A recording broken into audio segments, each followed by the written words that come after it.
नमस्कार, मेरा नाम है गौरव पाल। आप देख रहे हैं राजपथ। छत्तीसगढ़ समेत 5 राज्यों में चुनाव की घोषणा हो चुकी है और चुनाव की घोषणा होते ही राजनीतिक दलों ने अपने उम्मीदवारों की सूची फाइनल करना शुरू कर दिया है। लिस्ट आनी शुरू हो गई है। इसी क्रम में आज छत्तीसगढ़ में बहुजन समाज पार्टी ने अपनी दूसरी लिस्ट जारी की, जिसमें 17 उम्मीदवार घोषित किए गए। बहुजन समाज पार्टी राजस्थान, मध्य प्रदेश, तेलंगाना समेत छत्तीसगढ़ में इस बार अपनी पूरी तैयारी से उतर रही है। बहुजन समाज पार्टी ने छत्तीसगढ़ में गोंडवाना गणतंत्र पार्टी से गठबंधन किया हुआ है। आपको बता दें कि छत्तीसगढ़ में 90 विधानसभा सीटें हैं, जिसमें जो मतदान होना है वो 2 चरणों में होना है। 20 सीटों पर 7 नवंबर को मतदान होगा, जबकि बची हुई 70 सीटों पर 17 नवंबर को मतदान होगा और नतीजे 3 दिसंबर को आएंगे, जो बाकी तमाम और प्रदेशों के साथ ये नतीजे आएंगे। आपको बता दें, गोंडवाना गणतंत्र पार्टी के साथ बहुजन समाज पार्टी छत्तीसगढ़ में गठबंधन में है। छत्तीसगढ़ में 90 विधानसभा सीटें हैं, जिनमें 53 सीटों पर बहुजन समाज पार्टी चुनाव लड़ रही है, जबकि 37 सीटों पर गोंडवाना गणतंत्र पार्टी चुनाव लड़ रही है। गोंडवाना गणतंत्र पार्टी मुख्यतः आदिवासी क्षेत्रों की एक पार्टी है, जो कि आदिवासी मुद्दों को लेकर एक पार्टी बनाई गई है और गोंडवाना गणतंत्र पार्टी के साथ मिलने से बहुजन समाज पार्टी जो है वो छत्तीसगढ़ और मध्य प्रदेश में काफी अच्छी स्थिति में नजर आती है, क्योंकि छत्तीसगढ़ और मध्य प्रदेश में आदिवासी वोट बैंक मुख्यतः है, बहुल है और ऐसे में एक ऐसे दल का साथ बसपा को मिल जाना, जिसकी वजह से उसको वहां पर जो दलित वोटर है उसके साथ साथ जो आदिवासी वर्ग का वोटर है वो भी मिलेगा, उससे जो टक्कर है वो और कड़ी हो जाती है। जबकि देखा जाए तो कांग्रेस जो है वो इस गठबंधन से सकते में है, क्योंकि गोंडवाना गणतंत्र पार्टी और जो बसपा का गठबंधन बन रहा है, इससे जो वहां पर भाजपा और कांग्रेस को गठबंधन टक्कर दे रहा है और मुख्यतः आदिवासी वोट बैंक को जो इस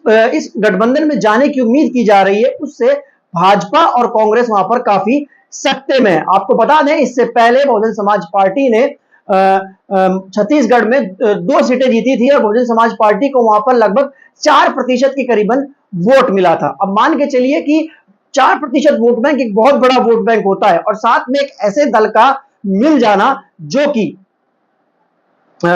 कि मुख्यतः आदिवासी दल कहा जाता हो, जो आदिवासी के हित अधिकार को लेकर राजनीति करता हो और उसकी विचारधारा को लेकर चलता हो, तो ये अपने आप में एक बड़ा महत्वपूर्ण मुद्दा हो जाता है। आप सभी लोग जानते हैं कि छत्तीसगढ़ में आदिवासियों के मुद्दे कितने अहम हैं, फिर चाहे वह बस्तर हो, कोल माइनिंग हो, खनन हो, पूंजीवादियों के द्वारा उनकी जमीनें हथियाने के मुद्दे हो, तमाम चीजें हमने पिछले 5 सालों में देखी है, जब वहां पर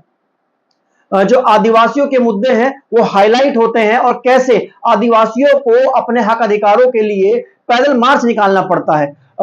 कोल ब्लॉक पर, परसोल कोल ब्लॉक के बारे में तो सभी जानते हैं। जो मुद्दा वहां पर सबसे ज्यादा अहम है, जो अडानी द्वारा कोयले की खदानें वहां पर खरीदी गई और जिसको लेकर भाजपा और कांग्रेस की राजनीति के बीच आदिवासी समाज जो है वो छत्तीसगढ़ का फंसता नजर आ रहा है, क्योंकि कांग्रेस कहती है कि ये आवंटन भाजपा द्वारा किया गया है, जबकि भाजपा कहती है ये आवंटन कांग्रेस द्वारा किया गया है और इन दोनों के बीच में वहां का आदिवासी समाज जो है पूरी तरीके से फंस गया है, जिसको लेकर वहां के आदिवासी समाज में तत्कालीन सरकार और इससे पिछली सरकार के खिलाफ रोष है। ऐसे में बहुजन समाज पार्टी और गोंडवाना गणतंत्र पार्टी का जो गठबंधन है वो सक्सेसफुल साबित हो सकता है, सफल साबित हो सकता है। छत्तीसगढ़ के बहुजन समाज पार्टी के जो प्रदेश अध्यक्ष हैं हेमंत पोयाम, उन्होंने कहा है कि उनकी पार्टी और गोंडवाना गणतंत्र पार्टी सभी 90 सीटों पर मजबूती से चुनाव लड़ेगी और अच्छे से अच्छे नतीजे आएंगे। छत्तीसगढ़ के बसपा के प्रभारी मनीष आनंद ने भी आश्वस्त कराया है कि वो लोग कैडर के द्वारा कार्यक्रम चला रहे हैं, लोगों तक मिल रहे हैं, गांव गांव पहुंच रहे हैं, गांव चलो अभियान चला रहे हैं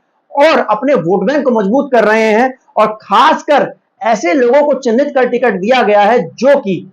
सफल साबित होंगे। सारे समीकरण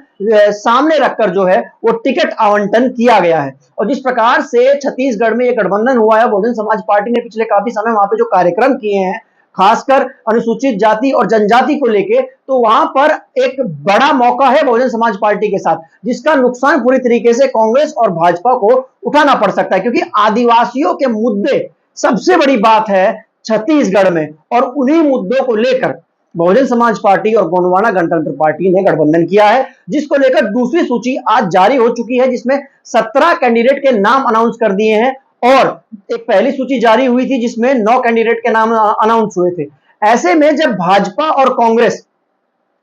खासकर भाजपा राजस्थान और मध्य प्रदेश में केंद्रीय मंत्री लेवल के जो नेता हैं, जो सांसद हैं, उनको विधानसभा चुनाव में उतार रही है, तो उसका मतलब यह है कि